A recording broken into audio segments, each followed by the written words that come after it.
एक दौर ऐसा भी था जब ये शहर सिर्फ सपनों का नहीं बल्कि खौफ का गढ़ था।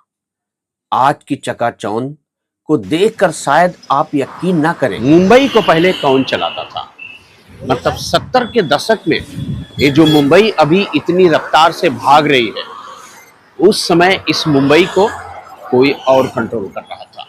ना पुलिस नहीं, पुलिस की कचहरी नहीं लगती थी उस समय, अब लगती है। उस समय कचहरी लगती थी हाजी मस्तान, करीम लाला और वर्दा भाई। ये तीन मुंबई के बेताज बादशाह थे। मतलब इनके बिना मुंबई में कोई भी परिंदा पर तक नहीं मार सकता था भाई, ऐसी इनकी दहशत थी। ना गोली चलाए, ना किसी का खून किए और ना किसी को मारा। मुसाफिर खाना में फिर भी ये लोगों ने राज किया। मुंबई को 3 हिस्सों में बांट रखा था। क्रॉफिड मार्केट ये हाजी मस्तान के इलाके में आता था। मतलब यहाँ की सब्जी मंडी से लेके भाजी मार्केट और प्लस यहाँ के दुकानें और प्लस अंदर जो फ्रूट्स की दुकानें सब उनके इशारे पे ही चलती थी। करीम लाला पठान गैंग, मोहम्मद अली रोड, भिंडी बाजार, डोंगरी नागपाड़ा और दो टांकी, इन इलाकों में करीम लाला की कचहरी लगती थी और पठान गैंग का सिक्का चलता था। वर्दा राजन मुदलियार, माटुंगा, धारावी और साइन कोलीवाड़ा, ये सब पे वर्दा राजन मुगलियार का हुकूमत यानी उसकी ही सरकार चलती थी। ये वो दौर था जब कानून के हाथ यहां तक पहुंचते पहुंचते थम जाते थे। यहां फैसले कोर्ट कचहरी में नहीं बल्कि इन गलियों के अंधेरों में, होटलों के मेजों पर और ईरानी कैफे की चाय की चुस्कियों के साथ लिए जाते थे। अगर इन तीनों सुल्तानों ने किसी को सजा सुना दी तो समझो वो पत्थर की लकीर हो गई। तो दोस्तों आज हम उन गलियों में चलेंगे जहां से हाजी मस्तान, वर्दा राजन और करीम लाला ने पूरे मुंबई को 3 हिस्से में बांट रखा था। चलिए मेरे साथ जीत वर्ल्ड पर मुंबई के उस काले इतिहास के सफर में।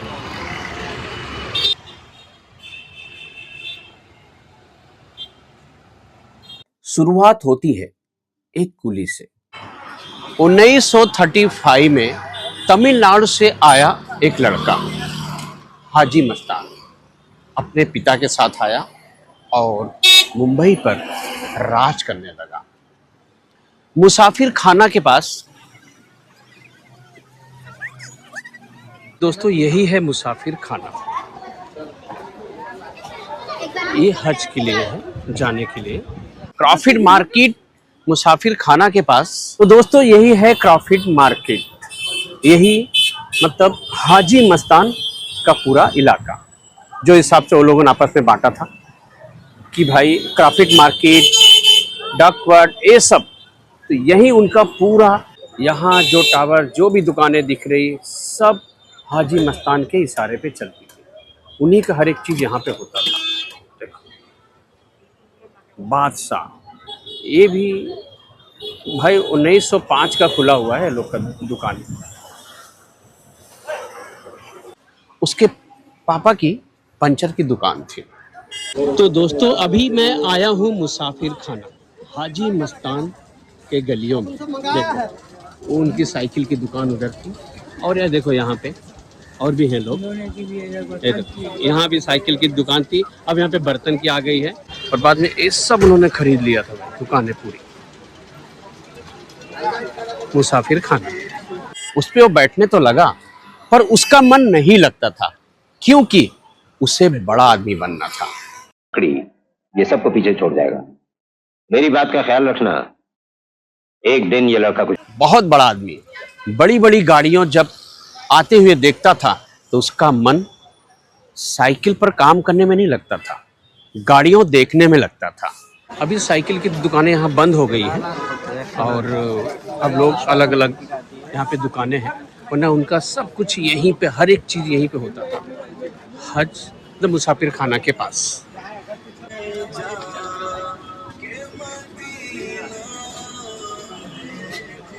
खूबसूरत मस्त है इधर, मतलब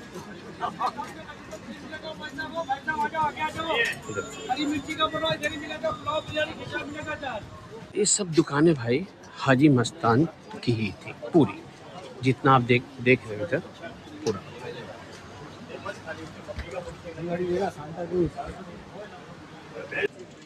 तो दोस्तों अभी यहाँ हम लोगों ने बात किया, जो हिसाब से मुझे यहाँ पता चला मैंने आपको इन्फॉर्मेशन किया है। बाकी और आगे भी आपको मैं बताऊंगा चल के और क्या क्या यहाँ पे कहाँ गए थे, कौन बस में था, कौन कौन एरिया था, वो सब एरिया मैं इन लोगों को मतलब बोलना चाहता हूँ कि भाई उनका कहाँ कहाँ राज था और कहाँ कहाँ कैसे था। उन्होंने मतलब ना गन चलाया, ना कुछ चलाया, ना खून किया, लेकिन अपना राज किया। किसी गरीब को उन्होंने नहीं किया, सही ना? ओके, तो यही है, आगे चलते। चलिए sir, bye. Okay, bye bye bye bye bye bye bye. देखो भाई मुसाफिर खाना के पास सिर्फ तंदूरी के लेग पीस है इधर।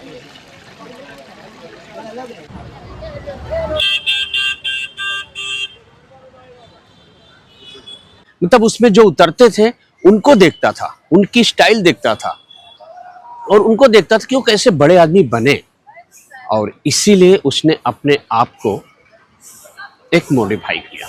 मतलब वो अब ठान चुका था कि उसको बड़ा आदमी बनना है, किसी हालत में भी बनना है, कुछ भी करके बनना है, उसको बड़ा आदमी बनना है। एक दो बार उसके पापा ने उसको समझाया भी कि बेटा ऐसा नहीं, काम में ध्यान दे। तो बोलता है जो काम में ध्यान नहीं वो काम नहीं करना चाहिए, मुझे कुछ और करना है। और फिर वहीं से उसने सामने देखा कि हज यात्री वहाँ से जाते थे, उसकी नज़र में जब हज यात्री जाते थे, लोग जाते तो थे कि आते समय ढेर सारा सामान लेके आते थे, कोई चेकिंग नहीं होती थी उस समय, बस गए और सारा सामान लेके आ जाते थे। यही कहानी थी भाई उधर। तो इसकी नज़र पड़ गई कि यार ये तो अब कुली का काम करेगा। भाई कुली लोग जब भी वहां काम करते थे उनसे कोई हफ्ता वसूली करने आता था। रहीम चाचा, ये क्या हो रहा है? ये पैसे किस बात के ले रहे हैं? ये हमारी गरीबी का जुर्माना है। और वो हमेशा हफ्ता देते थे। अब इसको भी हफ्ता उस समय देना पड़ता था, लेकिन उसने बाद में ठान लिया कि अब हफ्ता नहीं दूंगा। अगले हफ्ते एक और कुली इन मवालियों को पैसा देने से इनकार करने वाला है। अब वहीं से एक मुंबई को चलाने वाला डॉन खड़ा हो गया और एक दिन वो लोग हफ्ता मांगने आए, उसने हफ्ता देने से मना कर दिया और वहीं पे फिर तांडव शुरू हो गया। भाई सारे कुली लोगों ने मिलकर उसका साथ दिया हाजी मस्तान का, और उसके बाद उसने सबको भगा दिया और वहीं से वो बन गया हाजी मस्तान, मुंबई का डॉन। अब सारे कुली उसके फेवर में आ गए, सब उसके लिए काम करने लगे, सब उसके लिए जान देने को तैयार हो गए, क्योंकि सबको अच्छा रखता था। अब जो साइकिल पंचर की दुकान थी उसी को उसने खरीद लिया जहां पे काम करता था। कुली का काम करते करते वो देखा कि लोग जाते हैं और आते हैं, किसी की इंक्वायरी नहीं होती। अब वो धीरे धीरे सामान दुबई से मंगाने लगा, सोना, घड़ी, कुछ भी। अब धीरे धीरे करते करते अब उसको लत लग गई। अब उसको समझ में आ गया कि कैसे हमें बड़ा आदमी बनना है। अब उसमें अब वो बड़ा काम करने लगा, मतलब अब उसकी टोली हो गई थी।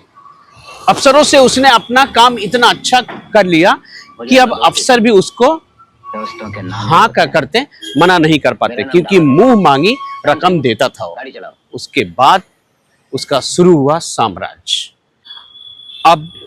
अब उसके आदमी भी हो गए थे, अब उसके पास सब कुछ आ रहा था। अब उसका सोना थोड़ा नहीं, अब ज्यादा की लालच हो गई थी। दुबई से अब व्यापारी भी उससे आके संपर्क करने लगे। अब वो सामान कुली के तौर पे कैसे लेके आता था पता है? कभी बेल्ट में छुपा के लाता था, कभी कुछ सामान लेके आता था, कहीं भी छुपा के लाता था और बाहर आके हज वाले लोग को दे देता था रिटर्न। भाई उसके बाद हज वाले लोग और भी ज्यादा उसके ऊपर विश्वास करने लगे। किसी के साथ चीटिंग नहीं करता था।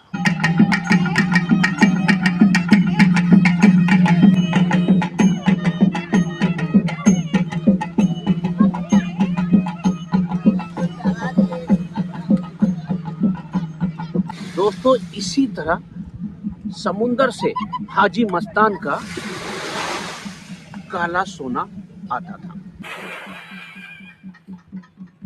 इसी तरह उनकी नाव भाई आती थी सोना लेकर भर भर के, यहीं से निकालकर उसे मुंबई में अलग अलग जगह पे भेज दिया जाता था। सोना लाने का तरीका भी उनका अजब था।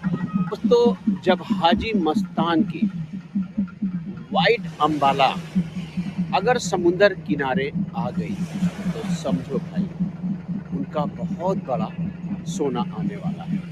फिर वहाँ पुलिस से लेके कोई भी अफसर भटकता नहीं था। ये उसका मतलब हाजी मस्तान की दहशत थी भाई। उसके बाद आप समझ सकते हो तीनों में कभी भी कोई भी बात को लेके अनबन नहीं होती थी। अगर वो बात होती भी थी तो इसको सट आउट करते थे जाके बैठकर एक जगह, वो जगह भी मैं आपको ले चलूंगा। दोस्तों इसी ईरानी होटल में जब तीनों में अनबन होती थी लोग आके बैठ के चाय पीते थे, कॉफी पीते थे, फिर अपने आप को सट आउट करते थे।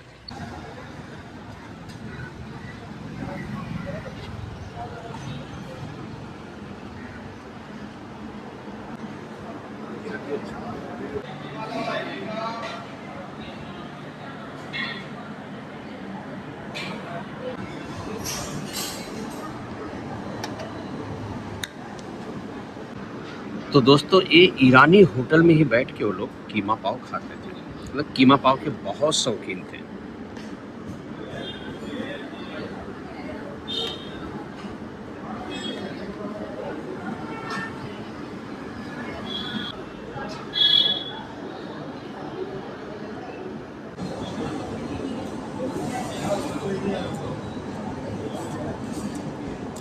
मत यहीं पर बैठकर वो लोग कीमा खाते थे और चाय पीते थे और यहीं से अपना साम्राज्य चलाते थे पूरा। मतलब वो इनका अड्डा था, हर एक ईरानी होटल, हर एक बड़ी होटल, ये समझ लो उनके लिए टपरी थी। जैसे हमारे लिए टपरी होता है वैसे उनके लिए टपरी थी भाई। चला चॉइस अच्छी थी।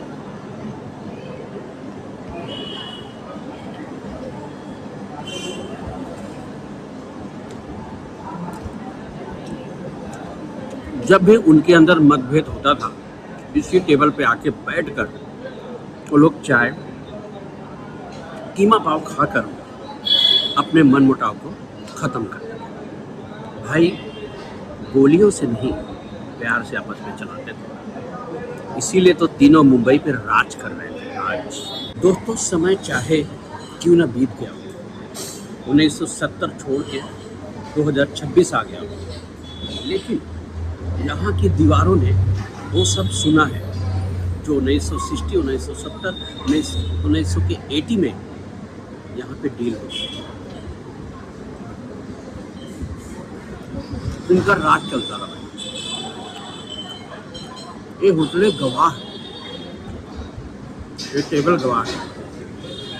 आज भी सारा सामान वैसा की वैसा जैसे पहले था।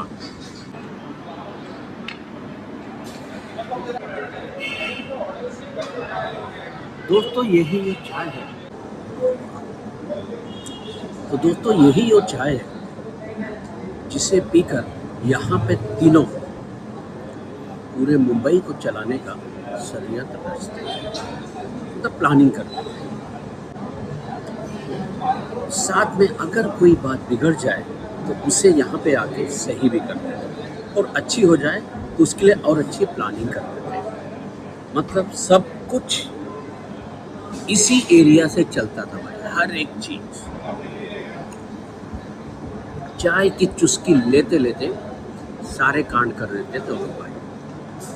मुंबई में कब क्या होगा, कब कौन कहाँ जाएगा, तीनों बैठ के डिसाइड कर लेते थे। किसी की मजाल नहीं भाई कि उनकी बातों को ना बोलो भाई। पूरा बॉलीवुड उनसे थर्राता था, उनके ही इशारे पे चलता था। जो बोलते थे वही करते थे वो। मीटिंगें आके करते थे बैठकर उनके साथ होटलों में। आसपास सारी सिनेमा हॉल है, लिबर्टी है, मेट्रो है, मतलब सारी सिनेमा हॉल को कंट्रोल वही करते थे। यहाँ तक कि फिर से सबके पैसे भी लगने लगे थे फिल्म इंडस्ट्री में। हाजी मस्तान, वर्दा राजन मुदलियार, करीम, तीनों की तिकड़ी पूरे मुंबई को यहीं से संभालती है। मुंबई को यहीं, और यहाँ से निकलने के बाद सीधे उनके गुर्जे यहीं खड़े रहते थे और यहीं से अपने बॉस का ऑर्डर मानकर वो लोग निकल जाते थे शिकार पर। शिकार मतलब बंदूक से नहीं करते थे भाई, डरा धमका के। क्योंकि हाजी मस्तान कभी बोलते हैं गोली नहीं चलाई, किसी का खून नहीं किया, उसने सिर्फ बिजनेस किया है। तो दोस्तों कहानी अभी बाकी है। अफगानिस्तान से आया वो पठान करीम लाला मोहम्मद अली रोड का बेताज बादशाह और भिंडी बाजार दो टांकी। दोस्तों माटुंगा स्टेशन, इसी स्टेशन पे कुली का काम करने वाला एक शख्स, उसको नहीं पता था कि एक दिन यहाँ का बेताज बादशाह बनेगा। वर्दा राजन मुदलियार